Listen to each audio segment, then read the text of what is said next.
विषय है अतिक्रमण। अतिक्रमण के नाम पर जिन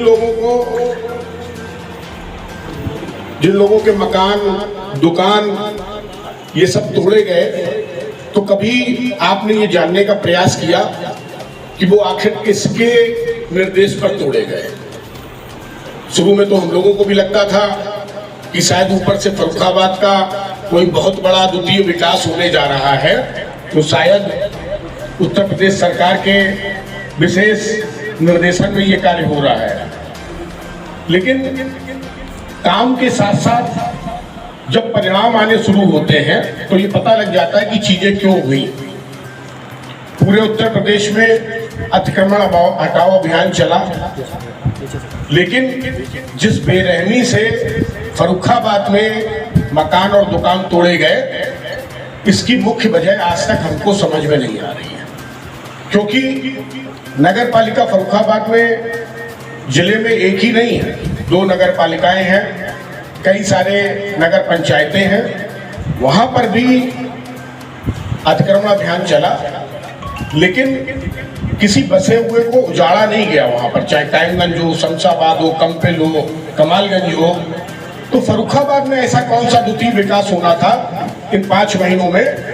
देखिए, हम आपसे चूंकि परिवार के रूप में बात कर रहे हैं, एक परिवार की जो पीड़ा होती है कि पिछले 4-5 महीने से आधे से ज्यादा शहर उजड़ा पड़ा हुआ है, जिसमें आपने देखा होगा जेएनबी है, आपका कादरी गेट है, मसीनी से लेके कादरी गेट तक का मार्ग है, और विशेष रूप से अगर देखें तो रेलवे रोड,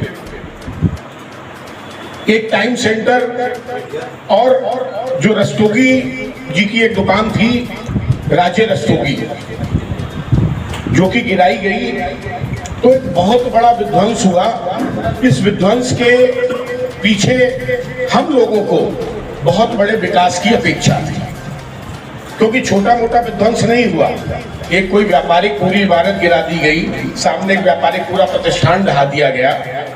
तो जब इतना बड़ा कार्रवाई हुई तो उसके पीछे में बड़ा आशा थी कि शहर का अद्वितीय विकास होने की शायद इबारत लिखी जा रही है। लेकिन अब जब दीपावली का अवसर आया, 6 महीने इस बात को, लगभग 5 महीने बीत चुके हैं, मई से शायद ये सब चीजें शुरू हुई थी, मई-जून से, तो अब ये प्रतीत होने लगा है इसके पीछे षड्यंत्र कुछ और था। रेलवे रोड पूरा टूटा पड़ा हुआ है, 1.5 किलोमीटर का, जिसमें क्या आप सब बैठे हुए, हम आपसे एक प्रश्न पूछते, क्या आपको ये आशा थी कि रेलवे रोड में जो चौड़ीकरण होगा उसके बाद खंबे जहां पर है, क्या वहीं के वहीं रह जाएंगे, बीच में नहीं आएंगे? ये आपने सोचा था? सब ये सोच रहे थे कि खंबे बीच में आएंगे। दूसरी बात, जो चौड़ीकरण होगा उसमें अच्छा ड्रेनेज सिस्टम डेवलप होगा। इसके साथ साथ उस रोड को एक मॉडल रोड मान के चल रहे थे कि ये 1.5 किलोमीटर का जो रोड होगा, ये हमारी फर्रुखाबाद नगर पालिका मॉडल रोड बनाएगी। लेकिन उस रोड की जो आज दुर्दशा है, 1.5 फुट चौड़ी नालियों की जगह 6 इंच 8 इंच की नालियां बन रही हैं, वो भी बहुत कम गहरी है। सेम ईंट और बालू का नाली बनाने में चोरी छुपे लगातार जो है प्रयोग करते हैं रात में। इसका खामियाजा ये शहर ही तो भुगतेगा। आज क्या वजह है कि 4 महीने हो गए और हमारा शहर पूरा का पूरा टूटा पड़ा हुआ है? क्या यहाँ का निर्माण नहीं होना चाहिए था? और हम तो ये कहते हैं, जब ये शहर तोड़ा जा रहा था तो जिनको, जो इस शहर के चुने हुए प्रतिनिधि हैं, जो कि इस शहर के प्रथम नागरिक हैं, इस शहर के मुखिया हैं, चुने हुए मुखिया, क्या उनको निकलकर, अगर वो उस कार्यवाही से असहमत थे या पुनः शहर का निर्माण करने की स्थिति में नहीं थे, तो वो क्यों बाहर निकलकर नहीं आए? उन्होंने मूक सहमति देकर अगर शहर को तोड़वाया है तो शहर का निर्माण क्यों नहीं कर रहे हैं? क्योंकि सन 2021 और 22 इन 2 सालों में कोरोना से पूरा व्यापार शहर का प्रभावित था। 2 साल का टूटा हुआ व्यापारी, आज आपने सिर्फ ये सोचकर शहर को टूट जाने दिया। एक अब छोटा सा आपको एक बचपन की चीजें बताते। जैसे हम लोग संयुक्त परिवार था, जब हुआ तो 20-25 बच्चे हो जाते थे, और उस समय जब कभी आम है, कोल्ड ड्रिंक है, ये सब घरों में आती थी, तो जो सबसे शैतान बच्चा होता था वो ये कोशिश करता था कि सबसे पहले हम उसको खा लें, ताकि हम खा लेंगे छीन के, तो उसके बाद जब हमारा नंबर आएगा तब तो हमको पुनः मिल ही जाएगा। तो जो मई और जून में नगर पालिका के पास 35-40 करोड़ रुपया था, जैसे ही शहर को तोड़ा गया तो दूसरी तरफ से उस पैसे का इसी शहर के निर्माण में प्रयोग शुरू होना चाहिए था, लेकिन वो गली के ऊपर गली और बेवजह की जगहों पर पैसा लगाकर उस पैसे को आनंद फानन में, आपको पता है, खत्म किया गया। ये सोचकर खत्म किया गया कि अब तो शहर टूट रहा है, दोबारा पैसा आएगा तो दोबारा इस पैसे को अपने पैसे में हम परिवर्तित करेंगे। ये तथ्यों पर बात कर रहे हैं, पर विचार करिएगा कि क्या ऐसी चीजें नहीं थी। शहर तो जितना हमारा है उससे कहीं ज्यादा आपका है, उससे कम बिल्कुल नहीं है। तो शहर की जो जद की गई वो सुनियोजित एक षड्यंत्र के तहत फर्रुखाबाद नगर पालिका ने इस पूरे शहर को तोड़वा दिया। और आज यहाँ का व्यापारी, अगर हम बात करें कादरी गेट और लिंजीगंज तक के लोगों की, गरीब बस्ती आज पर्दा डालकर, मूवियां डालकर रह रही है।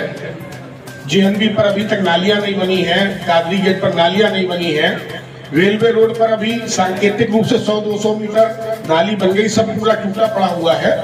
क्या इसी को मॉडल विकास कहा जाएगा? क्या हमारा शहर इसीलिए है कि 600 दुकानदार, 700 दुकानदार बर्बाद हो जाएं और हम लोग उस बात को लोगों के सामने भी ना रखें? तो हमारा आपसे ये निवेदन है कि जैसे गंगा एक्सप्रेसवे के मुद्दे को आप सबने हम लोगों का विरोध किया, फर्रुखाबाद विकास मंच का, लेकिन यहाँ पर जो हमारे पत्रकार बंधु बैठे हुए हैं उन्होंने हम लोगों का अथाह मनोबल बढ़ाया। हम लोगों को जैसे परिवार के बड़े बच्चों को साथ के रखते हैं, ऐसे आपने हम लोगों को खड़ा रखा कि नहीं, आप इस लड़ाई में लड़िए। और बहुत से हमारे यहाँ पर साथी ऐसे, उनका नाम जानबूझकर नहीं लेंगे, वो लोग खुद ही समझ रहे हैं, उन्होंने गंगा एक्सप्रेसवे के मुद्दे पर एक तरह से पत्रकारिता से हटकर निजी लड़ाई ले ली। लोग उनको लक्ष्य बनाने लगे, उनको अपनी पत्रकार वार्ता में उनको अपमानित करने का भी प्रयास किया। तो हम ऐसे जो हमारे साथी थे उनका बहुत अभिनंदन और वंदन करते हैं, जिन्होंने अपनी मातृभूमि के लिए अपनी एक आवाज को बुलंद किया और शहर को गंगा एक्सप्रेसवे और आगरा लखनऊ एक्सप्रेसवे दोनों के लिंक दिलवाने का काम किया। उसमें बहुत बड़ी भूमिका फर्रुखाबाद की मीडिया की है, जो यहाँ की आवाज ऊपर तक पहुंची।